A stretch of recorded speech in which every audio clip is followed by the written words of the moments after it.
My bun is the messiest. Hey y'all, welcome back to my channel.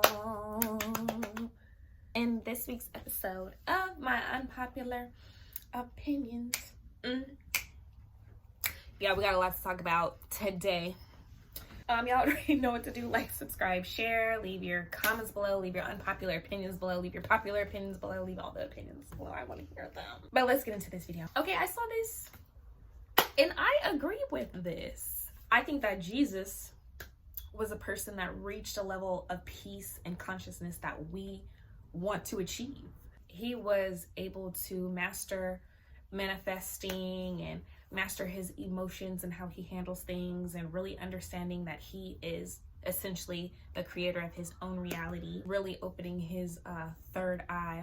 And in the translation, writing and rewriting of the Bible, it became like this more like literal thing, literal translation, as opposed to the advice from the experiences that we're supposed to take and be able to apply to our lives and our own experiences. Not the humiliation ritual. Like, do you guys see at this point? It's right in front of your faces. Project Blue Beam, predictive programming. If you don't know what that is, look it up at this point. You guys know the saying, when someone shows you who they are, believe them. This applies here. This lady's talking about we control this and we want to control this, and this is how we regain control, and we're like, ooh, it's gonna be a great Netflix special. No, it's not. I always see like comments like these under these videos, and I really am genuinely asking, like, this is an unpopular opinion, but what do Democrats and Republicans have to do with this? Okay, I was having this conversation with a friend of mine, her friend, like the other day, and we're talking about Adam and Eve, and Adam and Eve being a story for, or really a story about, how white people were created. I don't think Adam and Eve applies for black people of this earth. This story and these forced ass religions don't apply to people of this earth and the people that you guys continue to try to steal from. You know what I was also thinking about? I feel like men be going through postpartum, their own like level of postpartum. Obviously you can't compare it to what a woman goes through and what we have to experience. We carry the child, we give birth to the child. That is a different level, but they experience their own type of postpartum. They go through jealousy of the baby, they feel neglected, all of these things that aren't really talked about and kind of looked over, and they're kind of forced to like deal with their emotions on top of like dealing with the woman's emotions too. It's just never talked about, really. Okay, I always see like tweets like these or posts like these, and you never know what somebody's going through, and be nice to somebody today, you never know what they're experiencing, which I agree, absolutely. You don't know what people are going through, but it's almost like saying, if people aren't going through anything, then it's okay to be a dickhead. Why don't you just be nice anyways? Even if you don't know what somebody is going through, or even if you don't know how hard somebody's life is, what they might be experiencing, just don't be a dickhead. Oh Lord, P. Diddy yet again. I hope y'all know this is just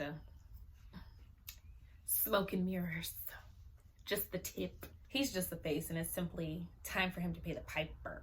This isn't new information. Everything that Cassie came out and said wasn't new information. They been knew what he's been doing. Honestly, the public been knew what he's been doing, but of course that gets pushed aside because of the money. This is also very much a show and a distraction. The whole his house getting raided, his kids getting arrested, him fleeing before the feds are able to catch and get a hold of him, all the pictures, the videos released of the feds in his house and what they did or didn't find. They're very much using this to hide what they really don't want the public to know.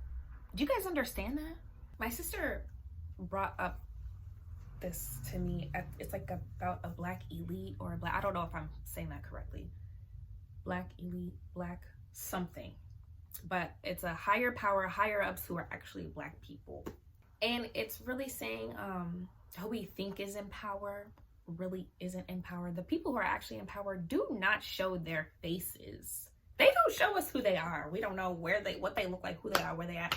But my sister, she says they're black. And the more and more when I start to see things like this, it just like really confirms and feeds into that narrative, and it just makes more sense. It just like molds a different perspective, because like, and once again goes and ties into what we think is the truth, or what we are being told, of the narrative we're being fed is not the truth. Like always, like all of this has really been for the longest time a lie. Aren't we unlearning things and having to relearn once again? Who we think is in power actually isn't in power. Now I want y'all to understand right now, this is not a disorder. This is no disorder. These are literally demons, reptilians. The veil is pretty much non-existent at this point. Demons and reptilians walking amongst us and showing their true form. They are tired of hiding behind these skins, these fake skins they have to put on every day. They want to be themselves and they want to break free. This does not come from having no disorder, no mental nothing, no chemical imbalance in your brain. Literally demons. But I like seeing stuff like this from other countries and how technologically advanced they are. And it's not that they are so far into the future. It's that places like America want to stay stuck in the past. And I hope you guys know a lot of this technology, nothing is new under the sun. A lot of this technology is not new. These phones aren't new. These iPads aren't new. They've been had these. Okay. This bridge. Tragedy, tragic. Any lives lost? I do my condolences. Send lots of love to you and your family. I don't know if it was reported that any lives were lost, but in case I find that there were before posting, making this video, accidents can definitely happen. And they do. But I don't think that I believe that there's such thing as a coincidence. Y'all complain all day, every day. This isn't a conspiracy. Leave the conspiracies alone. Blah, blah, blah. And you can say that and you can feel that because that is how you see the world. That's perfectly fine. To us, however, from the date to the meaning of the name and what the name means spelled backwards, which is actually lie, who it was named after, Salvador Dali, who painted Broken Bridge Dream, to Maryland Transportation Authority, making this post just 2 days before the incident. This guy made a connection that makes so much sense to me, that these bridges, and even from a movie that he watched, the bridge represents the connection between the higher spiritual realm and like the regular like matter realm, and they're trying to sever the connection and disconnect us from source. This is spiritual warfare. This is a way that we'd be able to connect and get to each other physically.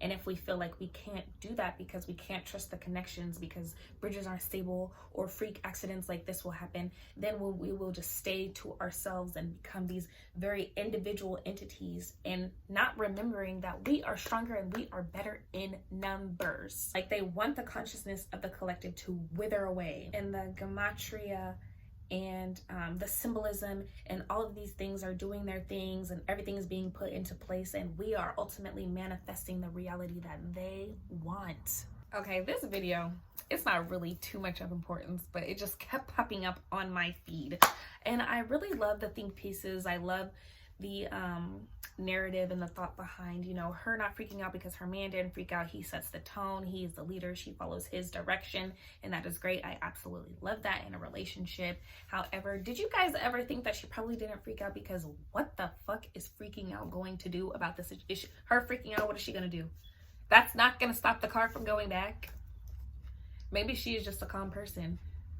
Maybe, or, you know, maybe she just really trusted that he had it under control. What could she have done in that situation until he asked her for help, if he needed it? And then people are like, it doesn't work for people with anxiety.